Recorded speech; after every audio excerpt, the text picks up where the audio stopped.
All right, welcome everyone to our last guest segment. We have one more afterwards. We have a very interesting show for this last little part with two wonderful people that are going to discuss the story and lore moving forward now that we're done with Shadowbringers. And of course, I'm going to go ahead and introduce them so they're not just sitting there kind of awkwardly. You're like, who is this? We have Ethys Asher and Anonymoose, and I'm going to let them introduce themselves. First, Ethys Asher, if you don't mind.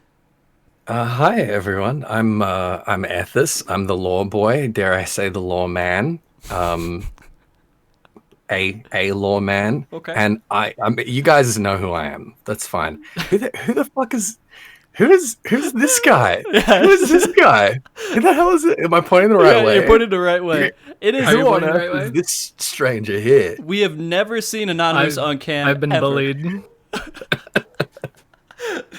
Yeah, I've been bullied. Oh, I feel so bad. You know what? Fuck you. I'm letting you on this show. You have to do this for us. Cam only. Not like I let the other two people in previous segments completely avoid Cam. But yeah, it's because it's your. We'll say it's for your 200th show and not just an accident that I got bullied into persisting with. Yeah. Yeah, he actually popped out of a birthday cake a little bit earlier, but that was off cam. That was not something that we were allowed to broadcast. Yeah. We had to do that during the waiting screen. Moose, tell everybody who you are real quick.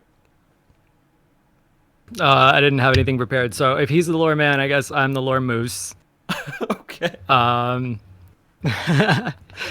Really, I just started hanging around the lore forums and Gamerscape too much, and then everything was made official, and writing summaries, doing interviews, talking to people, answering questions, that kind of thing. I edited a book this one time.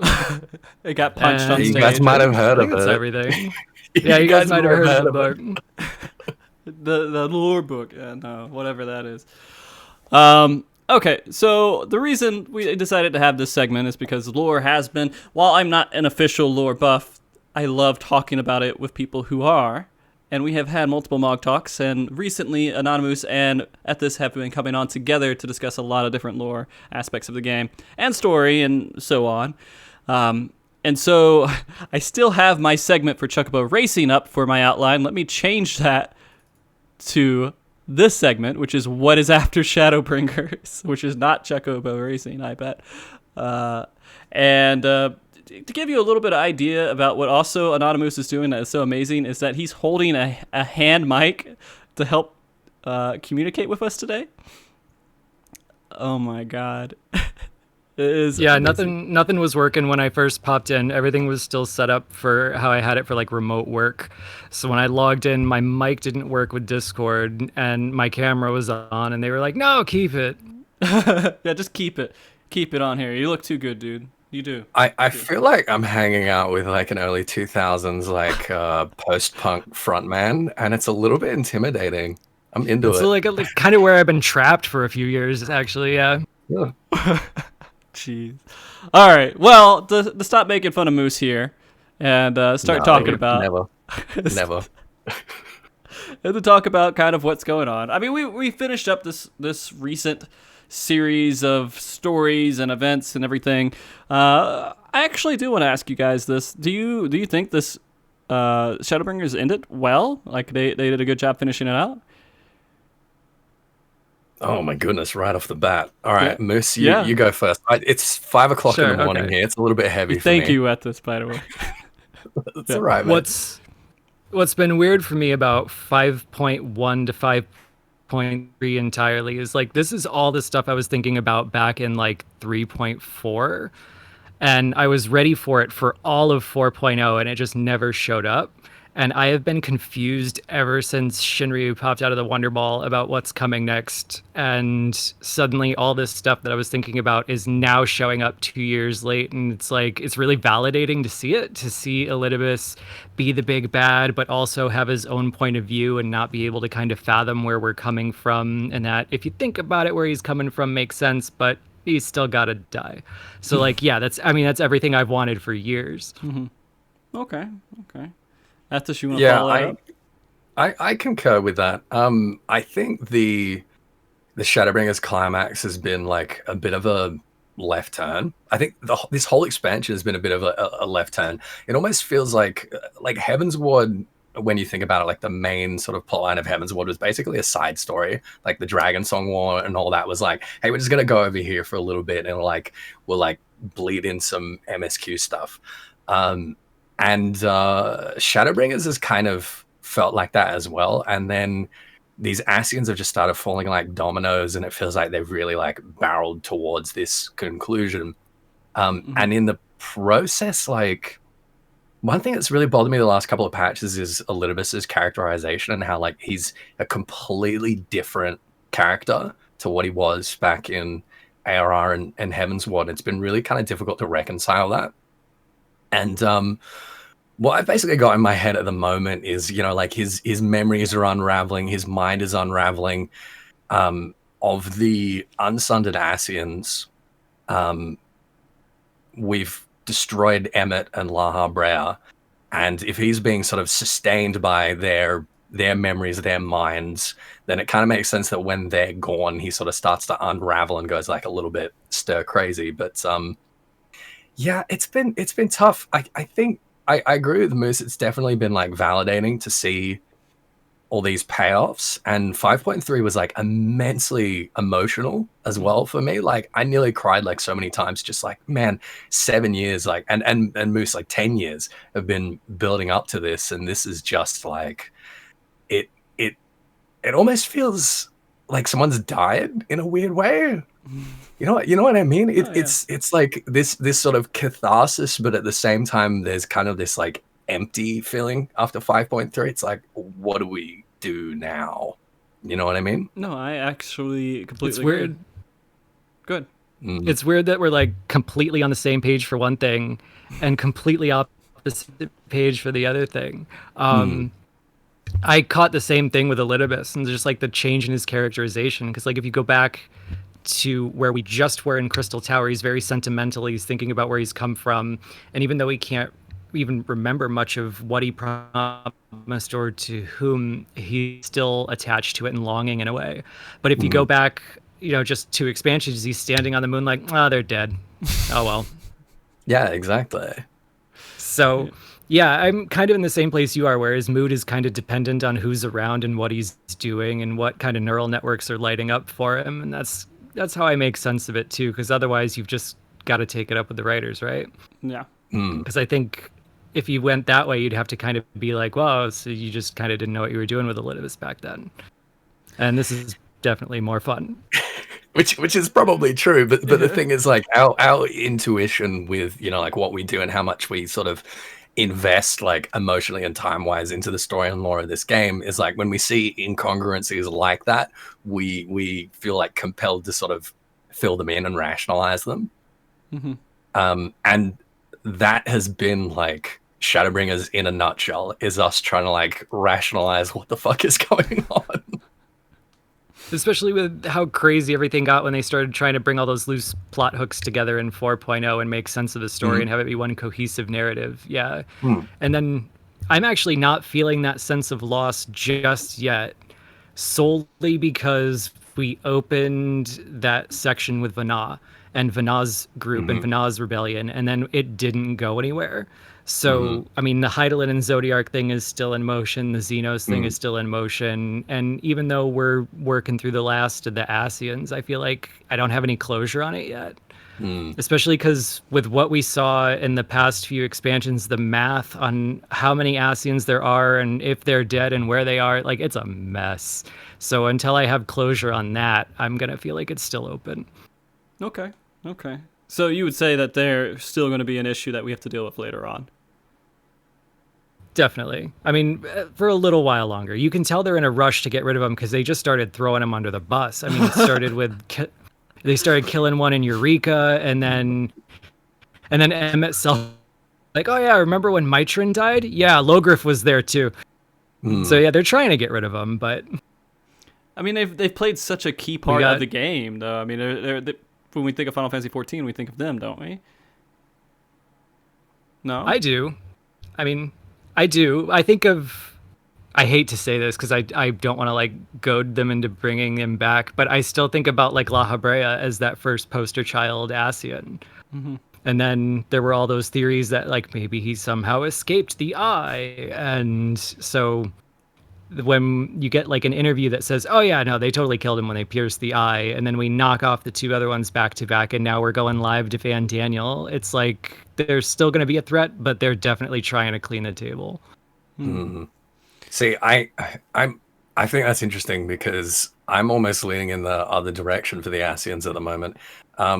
In the same way that like we know that the resolution with Garlemald is probably not going to be us like killing every Garlean and burning the place to the ground. It's going to be about reconstructing it. It's going to be about assisting them in some sort of internal revolution and turning it back into a republic or whatever. With the Unsundered Ascians dead, I mean, Fandaniel is talking along the lines of, it's not like super clear, but he's talking along the lines of like, oh, good, Elidibus is dead. The Unsundered are gone. I'm no longer beholden to this nonsense about the rejoinings and the resurrection of Zodiac. It seems like they're not necessarily tempered in the same way as the Unsundered were tempered, and that maybe they're no longer beholden to this grand plan, and they have this power, this knowledge, these memories and some remnant of this this identity of the Convocation, but they can just do whatever the hell they want. And I think that really like opens it up for the remaining Ascians to play like a whole bunch of different kinds of roles. Like we'll have some antagonistic ones like Fandaniel. We'll have some maybe that are just like, I don't know, the next Lolorito, or some that'll even be like sympathetic and be like, oh, thank God the Unsundered are dead. I don't have to go along with this horrible, awful like genocidal machinations anymore. Let me go hang out with the Scions. Like there's so much potential that I feel like we don't even necessarily have to wipe the table clean of them. If they're towing the line, if they're not like trying to cause rejoinings and trying to resurrect Zodiac anymore, we've been setting up for the last several patches the idea of finding some sympathy and some like common ground with them, and maybe there are some that we can reconcile with. So you've got a lot like a very open mind when it comes to this stuff, because I've just been assuming they're all going to end up like Nabriales, where they all just want to sit at Papa Z's right hand, and that however they can go about getting there is going to be the big thing. But no, it does open up a lot of interesting avenues. I mean, and my ignorance, of course, will show. Zodiac, are we ever really, does that mean that we're not really going to, maybe no, that Xenos would want to go and try to get Zodiac as okay, I was thinking about that. So we're talking about like what happens next and what happens in the next expansion, and I guess we'll like use this to segue in that direction. Xenos has been talking about for a while this idea of basically co-opting the power of Zodiac. I'm not sure like exactly what the line is off the top of my head, but this idea of him taking the power of Zodiac and thereby sort of forcing our hand to take the power of Heidelin and doing giant like mecha battles between the two. Since we've learned that Elidibus was the heart of Zodiac and we've destroyed Elidibus, there's this very conspicuous hole in the heart of Zodiac, and Fandaniel's intention is no doubt to bait Xenos into taking that position. And what the question will be then is like, who's going to win that sort of tempering arm wrestle? Who's going to have the greater willpower between Xenos and Zodiac? And the obvious answer, the most intuitive answer is, Xenos is incredibly arrogant if he thinks that because he could overpower Shinryu, that he can overpower Zodiac, he's going to have another thing coming. But it would also be like really interesting and subversive if he did win that arm wrestle. But I think, I don't know, Moose, like maybe you're going in another direction. That seems to be where we're going, right? Like we're going to Garlemald, we're being baited there, and we're going to have to fight Xenos in Zodiac or Zodiac in Xenos. I think that's definitely the intention, but it's like I have no idea what wild card role there's going to be, because they Mhm. always kind of have the obvious way things are going and then the wild card. So like Xenos has been our wild card for a couple of patches where we have a Mhm. general idea of where we're going and what we're doing. We're going to the first, Elidibus and Emmett are going, but at the same time, Xenos is wandering around in the background like, oh, let me just kill the Emperor. Mhm. So if there's a wild card in play, we might not even get to Xenos bringing his plan to fruition. But if he Mhm. does, I would definitely love to see something make it a little more interesting. Because as far as plans for a final battle go, like I'm still questioning, why is Xenos still here? Like why is Xenos still alive? His death was so good. How are we going to top that? How are we going to justify him still being in the story? And having it just be we each eat a crystal and fight feels a little familiar, I guess. I Mm. think a lot of the games come down to light and darkness either merging or battling, and then they both go away and then everybody lives happily ever after. So I'm hoping for a twist. Yeah, it's a little bit kind of reductionist. So, I mean, Um, a lot of people hope for twists in the Nier story too, right? But anyways, go ahead. no, we got a twist. The ones in black are the good guys, and the ones in white are the bad Oh, guys. you're It's right. You're very, right. You're very right. The subversive. Shadowbringers in a nutshell. Go ahead. Yeah, yeah, basically. Um, what was I gonna I'm say? so Oh sorry. yeah, so no, it's fine.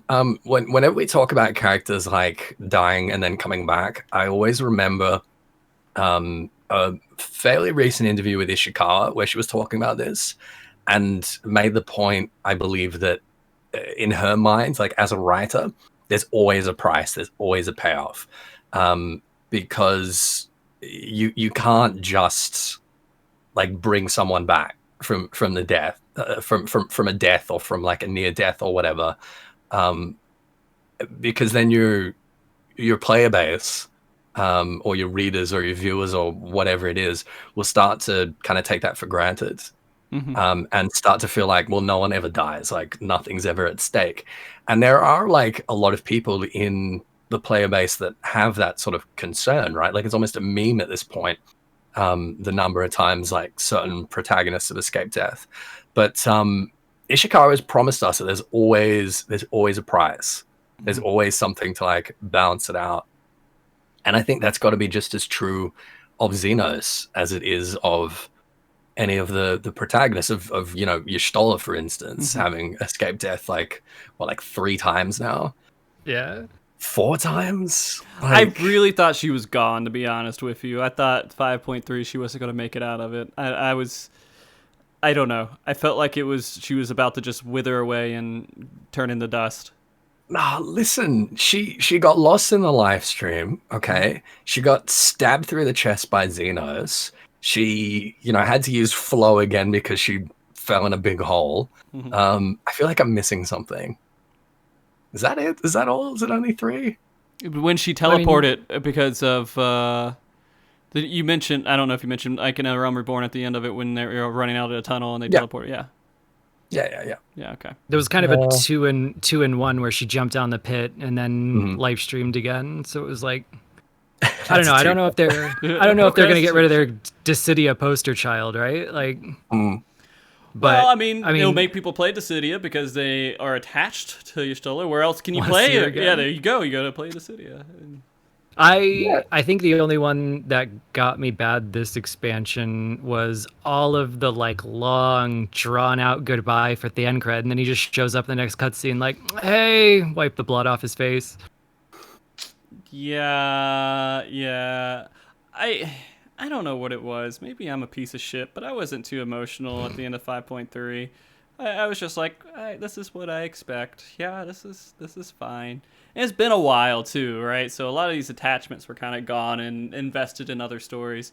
For example, Ghost You and jaded old man. yeah, yeah. I don't know. Like I lost a lot of these little things that were just like really holding me in there. But I think that I don't know. I just got through the story and I was like, okay, that makes sense, and I was done with it. But everyone else on Twitter, everywhere else, they're like, that was the most sad, depressing part of the story I've ever had to go through. And I was like, that makes sense, I guess, because they're leaving the rain behind, and I don't know. Am I just one of those? Am I a horrible person, or am I an average player? I don't know. mean, yeah. Well, I mean, they're not mutually exclusive, are they? Okay. Yeah. I wasn't too torn up about it just because it's like, for me, the outcome is not as important as the journey. And we started this journey knowing we were going to leave, and we're leaving, and we knew it was coming, and we're leaving victorious, which is like the best case scenario. So that I don't have that kind of sadness in it for me. I think, if anything, I was a little more moved for Elidibus, not for the Elidibus as we knew him, but for the whole of his journey. Because again, I'm a journey guy, not an endings guy. So yeah, in the end, Elidibus was a jerk and he had to go, but like the whole story of his journey is very sad. So I thought that was great, but I'm not too bent up about leaving the first now.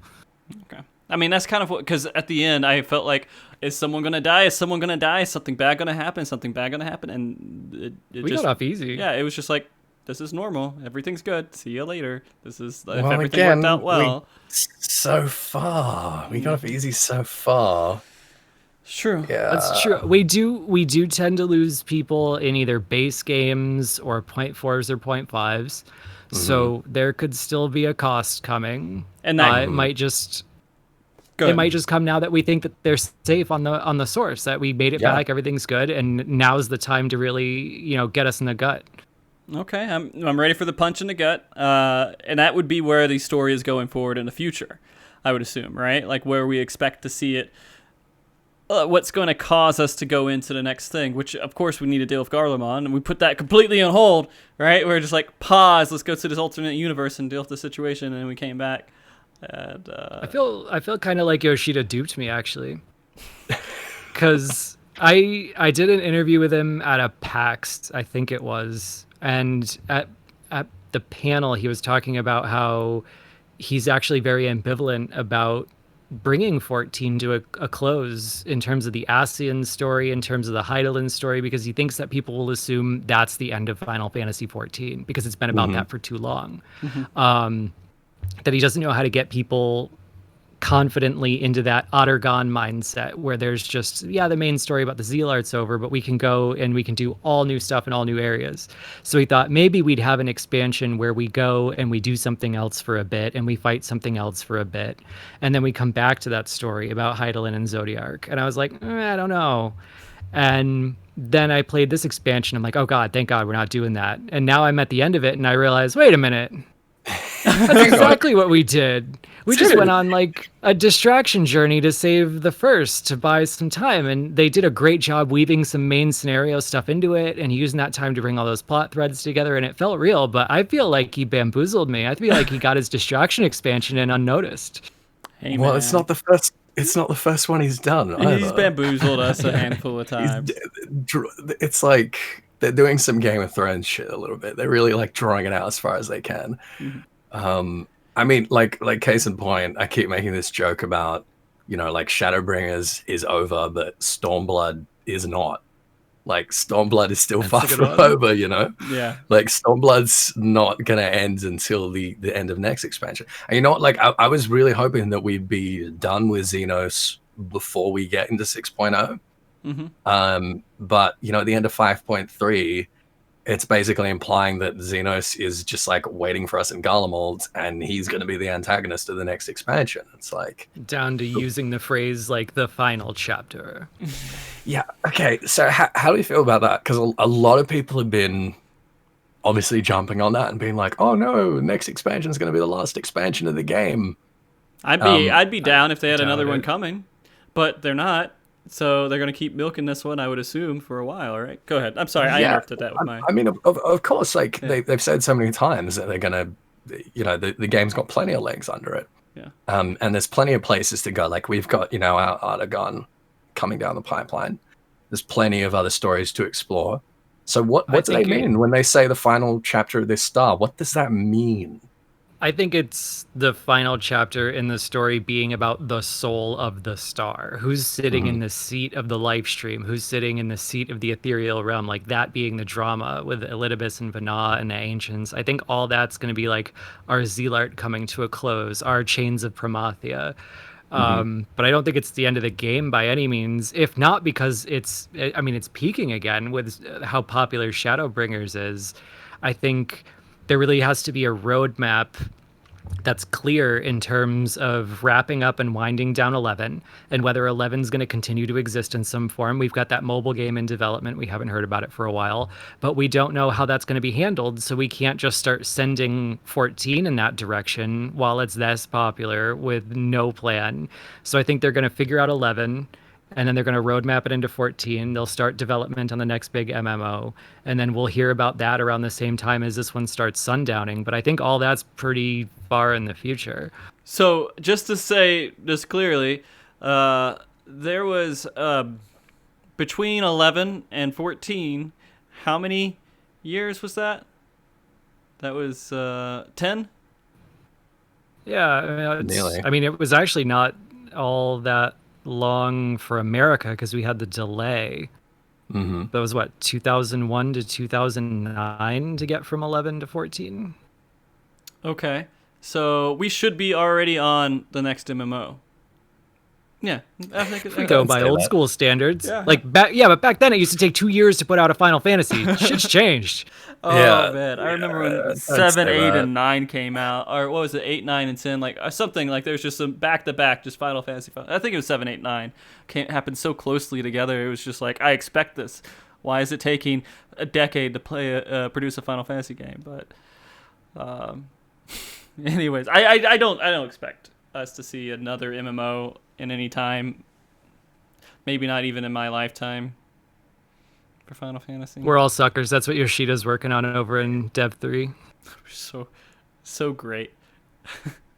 But that being said, going back to kind of the story and where we're advancing to, it's definitely Xenos, right? I mean, it's just Xenos and Zodiac and all that stuff. There's nothing else that we could really be. We're definitely supposed to think so. Okay. What if they bamboozle us again? Well, how would you feel if like we're just like, nah, we're gonna hold them off for another expansion? Depends on where we go. Okay. Okay. It depends on where we go and what we fight. Because, I mean, like, they gave me too long to think about what I would do and where I would go. And now I've got ideas. And now I'm just disappointed if my ideas don't come to fruition. Okay. Do we want to talk about the presence of Silvertier in that case? I want that to be, what is it? It's going to be 8.0? 7.0 or 8.0. Yeah, I want the whole thing. I want like an Eorzea 2 expansion. I want to go back to the city-state stories. I want to see the Beast Tribe homelands. I want it all. I want all that old clan lore we never got, and then just wrap it all up by going to Mordona like 1.0 was intended all along. Kind of like Cataclysm with WoW a little bit. Just full circle. Okay. Just like, I mean, they could go back and tie in all that stuff that we left behind in 1.0 and then just like shrug and drop the mic and everybody would be like, oh my God, they planned it all along. Okay. Is that like the thing that you're hoping for, and that's just your timeline? And what you said, there's a couple things that you're That's what I would want. That's what I would want for the ending. In terms of like what our Ot or Gone would be. I think there are 3 things that a lot of people want to see that we've been neglecting. We want to see just the chaos and the ruins of Marasidia. We've been told it's this horrible, dangerous place, and there's a lot of cool stuff you could do with that. I think they've got people way too excited to see the New World. And I'm a Lominsan, so when I think New World, I think Pirates of the Caribbean. And now I want like Roswin and the Executioners fighting for control over the New World while we do a story over there. That's going to be awesome if they go that route. And Charlayan, we've never been there, and we've been talking about it the whole game. So we can't neglect everything. One of them's got to be our Ot or Gone, right? Okay. Ethys. Yeah, okay. Well, I think the New World will be less Pirates of the Caribbean and more like really on the nose Pocahontas, if I have to be honest. It's gonna be Avatar. It's gonna be like Dancing with us Wolves, going yeah. over there. I'll settle for both. Yeah, all right, fine. Because they did set up a lot of Native American and Mesoamerican themes already, and Yeah. no Pirates of the Caribbean themes yet. But come on, they're all landlocked. Give them something to do. Yeah, I hope so. I do think there would be us like going over there with Merlwib and then being like, oh wait, the Limsons are the bad guys here. Let's join with the Mammal or something. I don't know. Charlian, obviously, I really, really want to go to Old Charlian. If only so I can find out that Neon Krepf was an Asian. Okay. And you know, realize that all those logarithmic spirals and architecture and stuff are somehow connected to Amarot, and Old Charlian is actually like little Amarot. I don't know. It's going to be something ridiculous like that, and the Asians are going to have been like, oh hey, Garlemald's invading Eorzea, just get out of the way, please. Remember our agreement. Some nonsense like that. Right. That's what I want from Charlian. Yeah, I definitely want them to have some quiet ties. Like I thought it was going to be with Elidibus, but I was expecting us to get there and they'll be like, hey, we had the emissaries' assurances that if we just stayed out of this, we'd be fine. Yeah, I really I want to meet the twins' dad because I think he is going to end up being a really interesting, probably an antagonist, but who knows? I actually don't know anything about the twins' dad. I just, you know. He was like the main proponent for the exodus of the Charlian colony in Eorzea. And he's like complete opposite to Louis Soir in terms of his like political views. Yeah, coolness skips a generation. Yeah. Hey, well, like we all have square lame who parents wants then, right? to. Yeah, no, he's like that reactionary square who had like the hippie dad and becomes like all uptight about how he does stuff, and you know he's a big proponent of government, and you know, and then his kids are just like, no, you're a square. We're going with Grandpa, going to Eorzea. Okay. So You're making ARR sound like Rick and Morty now. oh, okay. Don't let me summarize things. Is really the main takeaway here. So I guess there is one other kind of question I wanted to ask about the story and kind of moving forward and everything. Is that I'm a sucker for how they did the story in Shadowbringers. I love dark stuff. I love like emotionally kind of pulling stuff that I feel like deals with having to deal with terror and being scared and like death and things, like the scene, of course, with the standout scene of the melting face of her name starts with a T. Why can't I remember it? Teslaine? Yeah, is one of the things that I'm like, wow, this pulls my attention in. So I want to see that. And we saw a lot of kind of dark moments. For example, at the very beginning of Shadowbringers, that merchant who got killed like immediately after we left him or something like that, right? Do you think that they're going to keep going with this kind of dark storytelling, or is it going to maybe get lighter? Ishikawa's the lead main scenario writer now, and that's like her jam. That's her bread and butter. Like every little like bit of creepypasta that we've had since ARR has been the content that she has written. And with her basically like steering the ship in Shadowbringers for most of Shadowbringers, she didn't do 5.1 and 5.2, but she did 5.3 and she did 5.0, as I understand. Yeah, we're definitely going to get more of that. And I mean, so the to go back to the presence under Silvertear League and how they're going to tie all that up, I think Moose and I both have suspicions and hopes that that's going to be tied to the final days of Amarot and that keening under the earth and just this sound, like this piercing, like it's too clean. It's too clean to not do it. They'd be mad to not take that opportunity. Like it looks plausible. Yeah. And it's this kind of like deeply sort of like eldritch kind of like primal horror to it as well. The idea that you've got this unseen, unknown presence that is just making this noise that is driving people crazy, making them lose their minds, making like the world fall apart, like the physics of the world fall apart. You can say the name. Love it. I know you're thinking of a name. Well, it turns into a meme, but like it's like the same type of entity as Lavos. For those of you who don't know, Lavos is Chrono Trigger, the antagonistic force, which is this like interplanetary parasite, which is like living under the earth and just sucking all the life out of it, and there's this kind of slow, like inevitable apocalypse. Yeah, so that seems to be the direction we're moving, and obviously that gives so many opportunities for that kind of like darker storytelling, which Frosty enjoys, being the sadist that he is. Love it. Yeah, so we're probably not going to see that next expansion. That's probably going to be more like 7.0, 8.0. But if we're talking about like maybe subverting, maybe like a twist coming next expansion over what seems to be the obvious, you know, Xenos and Zodiac and all that. Now that Elidibus is like the heart of Zodiac is gone, maybe there was something about his presence, like his contribution to the entity of Zodiac, and Zodiac being an entity that was like specifically made to like suppress this apocalypse, this force. Maybe that thing's already gonna start waking up, you know? Maybe that thing is gonna like start munching, you know, us or Xenos. Maybe it'll just come out of the ground, just fucking eat Xenos. Maybe we'll be like walking up the steps to the Imperial Palace in Garlemald, and Xenos would be like standing there doing his flex, and you know, Lavos would just come out of the ground and just eat him. Okay. I'm down with it.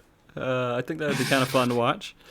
For all the jokes I've made about how I hope something wild cards him off, I'd dig it. Okay. So no chance of the moon. Though. Oh, actually, no, I don't want that, because Chris the Genesis in chat is quite right. We've already got like way too much like Xenos first. I do not want to see Xenos, Lavos, Vor on my timeline. I don't need that. I do not need that in my life right now. Don't remind me. I love this. This is so good. So we normally when I'm on shows with Moose, we have these long silences from him where I'm like, "What's going on? What's going on over there, buddy?" And now I can see your face and your reactions. Now you can see me just like contemplating each thing you say individually. And this is the first time you used webcam for a show? Probably, yeah. Like I usually just have them throw that animation of my character up. Yeah. I think you should do webcam more, but that's just my opinion. I would never force anyone to do it. Hey, you bullied me into one show. Okay. Now you know what's going to happen. I gave you an inch. You're already trying to take a mile. Yeah, you know what's going to happen. Fusion's going to make you start using cam from now on. We have to rebrand. We have to rebrand him. Like Anonymous. A known moose. A known moose. That's perfect. I love that. That is excellent. Frosty, we've kind of been like jabbering away. I know you say that you're not a lore buff, but you do have like a standing membership to the lore gym. We just like never see you come down here. So I want to give you an opportunity. Where do you want to go next? What do you want to see next? I mean, other than just this kind of like ambiguous, like give me more like gothic horror kind of stuff. I mean, to be honest, that would be a little bit of it. I do feel like we need to see castles and dungeons and stuff like that, and I need to see more.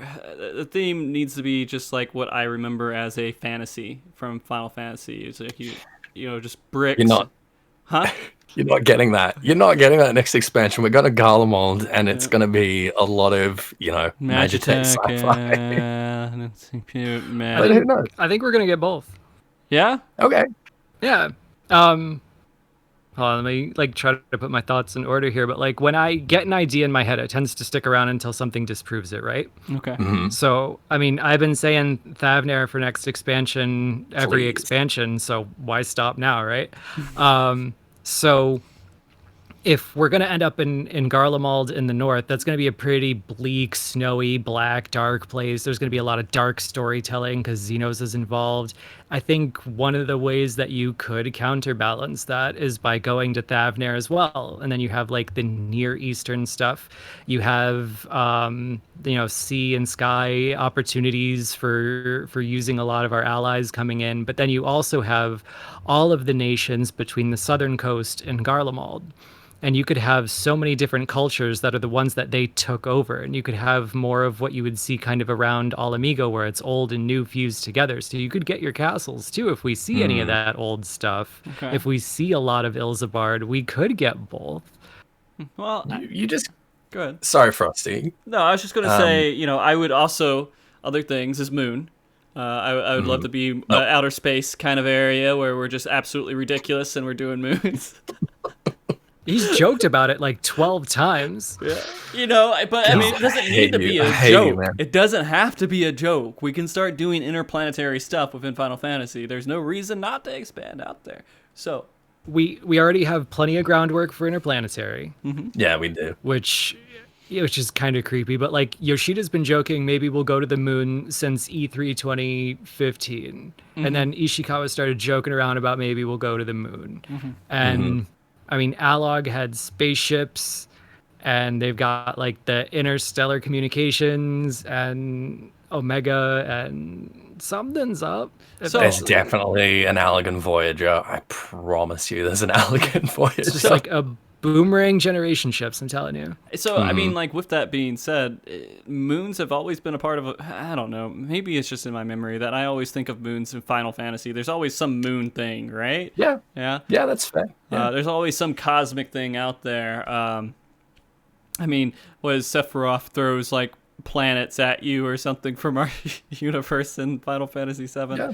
Okay, here's what you do. Okay. You have the planet, right? And inside of the planet, you have the ethereal sea. They're not really like that. Like they're overlapping dimensions. But if you dig into the planet, you end up in the sea, and that's where Hydaelyn is, right? So what you do is you make the moon an equivalent where the inside of that is the void where Zodiark is trapped. Not like the void like the other dimension, but just like the little pocket dimension where Zodiark is trapped. So you have Moon, Ethereal Sea, Hydaelyn, or Planet, Ethereal Sea, Hydaelyn, and then Moon, Rift, Zodiark. So you have like an isomorphism between those two concepts. And then you have the idea that she kicked him out of the sea through the planet into space. He became the moon. And then you just put a whole bunch of ancient stuff up on the moon that went with him. And then we have somewhere to go. There are ruins up there. We have seen like a shrine. There was a statue of Zodiark up there. There was. God. So, you know what we need to do now is that we need to raise funds to get you guys somehow to Japan after all this is over and sit in a I thought you room were going with to send Koji. us to the moon. Yeah, send you to the moon so you guys can do research. But no, Next FanFest is going to be on the moon. just have a... There's nowhere on Earth that's safe for it anyway. No, there isn't. But There's no COVID on the moon yet. I hope not. But no, I think that get you guys in a room with Koji and just let you guys have a table discussion for like a full day, and then just let him go and do his thing, and then just spread it throughout the store. Spread his ideas. What you're saying? You're saying let us pitch to him? Yeah, for a full day, just brainstorm pitching. Oh, that's dangerous. That's a dangerous idea. I think it would be fun. Koji would take it back to Oda. Koji and Oda would come up with like a billion ideas. And then the main scenario writers would come in and just go, nah, none of that. This is what we're doing. Okay. Well, more like the fight designers come in and say, oh, wouldn't it be cool if we did this? And then Koji and Oda go, oh, fuck. All right. And they have to work The backwards moon from would there. be cool for fights. Yeah. All right. Well, we're hitting the end of the segment. Rule of here. cool always wins. Yeah, it should. As it should. Yeah, I agree, 100%. But yeah, right, if we're putting together what we think is coming, though, I'm throwing out one thing. Okay. Okay, that little hub town that we got when we in the Werelit storyline. Mm-hmm. You know what I'm talking about? Not at all. Where we actually fought the Sapphire weapon. That is too many new assets. That is too many new assets we've never seen. That is too much geography we've never seen. Too many houses we've never seen. That area is way too big. That is suspiciously large and specific. I think we're going to see more of that. You know what else was specifically, large and specific? Zolfitol. The burn. All of these places that we've totally been there now, guys. It's fine. We can go somewhere else. You might be right. But I think that was like a dungeon. Yeah, and this is repeatable content. Yeah. But I mean, this is a repeatable instance. But I hope you're right. I think that it's like we're moving towards Garlemald much faster because we're already done with Southern Ilzabad between Werelit and Bojar. That's like most of Southern Ilzabad, and they can just go, all right, we're done with those. We can go like straight to the north. It's actually a pretty good defense, actually. Yeah. But I hope you're right, because like Turncliffe's really cool. I like that aesthetic. I want like more Mediterranean. Yeah, I love that city. Zones. Yeah. It looks like there's more to it, and I want to see more to it. Okay, sorry to like trample over your attempt to get out of here. No. The thing is, you're the last segment, so I don't really care. No one's waiting on me except for my future self. So, and it's perfectly fine. I'm. It's not like I haven't eaten for 8 hours, or I'm just fucking with you. How long have you been live for? It says 7 hours and 16 minutes right now. Oh my god. And again, I'm in this chair. Hopefully, I'll get a better chair at some point, but we'll see. Yeah, that'd be a good idea. Yeah, one that just works for the show. We'll get you a sponsorship with ZQ Racing or something. I just don't want it to be like over my back and everything. It just I don't know. Because it takes a longer back. I get sit on a cushion. Yeah, I should just do what Ethys has done for multiple shows: sit on the floor and just. Box. No, at least one you did. Or you sit on the floor. Sit on the floor in like a hotel room or someone's. I travel a lot. Yeah. But I do want to thank both of you guys for being such amazing people and coming on the show. And again, the side of MogTalk with lore and just general discussion, everything else wouldn't be the same without you guys. And I don't think that MogTalk would be known for having good story conversations without the two of you. So it does mean a lot. So thank you. I can say with confidence that if you were doing it by yourself without us, you're probably right. Well, even I don't see you guys. I don't know. I want to say that you guys have pitched in a lot to make MogTalk what it is today. That's mainly what I wanted to convey. So thank you so much. That's kind of an honor to hear. I just kind of go where I'm invited, and whatever happens, happens. And I'm glad that you choose to use some of your platform for talking about lore. That's what makes me excited about this game. Well, there you go. I make you excited. That's what I wanted to hear. Great. That's going to be a clip tomorrow. Yeah. But in the closing bits here, I do want to give you some time to say any last words or anything else that you want to say before you go off air, where people can find you and all the other good stuff. And I'll go left to right here. Ethys, would you mind going first? Yeah, I'm trying to collect my thoughts here because there's something that I want to say. Okay. You've done this for 200 episodes now, Frosty. Yep. 5 years? 5.5, yeah, at this point. 5.5 years. Jeez. Guys, those of you listening on Twitch, on YouTube, wherever you are, you guys, I just hope you realize how fortunate you are to have Frosty. He is such a pillar of this community and one that, we should never take for granted. I mean, I've said it like plenty of times, but Frosty is like one of the most skilled like mediators and facilitators of discussion that like I've ever met in any medium anywhere. Oversell. Yeah, just let me. I'll let you. Let me oversell it. All right. Okay. If we were like born in like Star Trek times, Frosty would be like an expert in like first contacts, I think. Frosty's ability to like bring us to like these disparate parts of the community and make them, give them a platform first of all, but also make them like really like interesting and like intuitive to a pretty like broad audience is really exceptional. Yeah, I think it's just something that you guys should be really grateful for. Frosty, like all day, has been, you know, thanking all these other people for like making MogTalk happen and all that kind of stuff. But you know, like he's not going to say it, but someone has to say it. Like he's fantastic at this, and you know, like the community is a much better place for you, Frosty. So I'm really proud of you, dude. I'm so proud of you.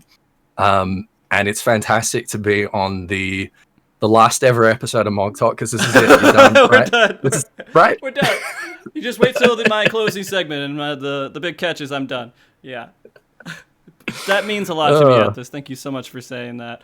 Of course, although man. I think it's way overselling. No, it's not. And everything It's else. not. It's underselling. I don't think it's overselling. I don't see, like, good management is invisible. Like it's you only notice when it's not there because things start to fall apart. And when we're here, it's natural, it's smooth. We fill the whole time without any awkwardness or gaps. It's fun. The discussion goes everywhere we want it to. Like, you're a good discussion leader. That's what it comes down to. And I can't say it any better than Ethys. So I'm not even going to try to follow it. But listen to him. He's not overselling it. Okay. Thank you so much. And happy 200, dude. 200. Fucking 200, dude. That being said, I want to make sure you guys, I'm going to say this anyways, please follow Ethys Asher. Please follow Anonymoose with anything that he does. Although he doesn't stream, he doesn't do it. Moose doesn't do like anything except for come on shows. I'm not very public. Works with school. You're still doing school stuff, right? Yeah, almost done. Okay. Go and search Moose on the lore forums and just like bookmark that and like refresh it every couple of days. And turn on notifications for my lore channel in my Discord server, because it's actually Moose's lore channel in my Discord server. He contributes way more to it than I ever do. And you know, follow Etherite Radio and read everything that Moose has done there, and buy the Encyclopedia Aussie Volume 2. Do you get any kickbacks for that? Kickbacks? No. But like mad props. Props. Yeah. Yeah. It's what you would call probably like a commissioned contract. It's like a one-time thing. Mm-hmm. Okay. It's like a independent vendor service. Okay. Mm-hmm. Okay. Well, go and buy it anyway, because it's fantastic and it's got way fewer mistakes than the first one. All right. Well, let's go to wrap this segment up. But you guys have buttered me up enough that I feel too embarrassed to keep it going. So we'll just go ahead and end it. These are both wonderful people, and they mean a lot to me. I'm glad that you guys came on so we could speak for at least an hour. And we will be coming back surely in the future, talking about more lore and story. Without a doubt, it wouldn't be right without you both. So. Hell yeah, dude. All right, so let's go ahead and say wave bye, say all this stuff, do everything, and then we'll go to the waiting screen. Say bye. Thanks so much for having us, man. Be cool. Stay chilly.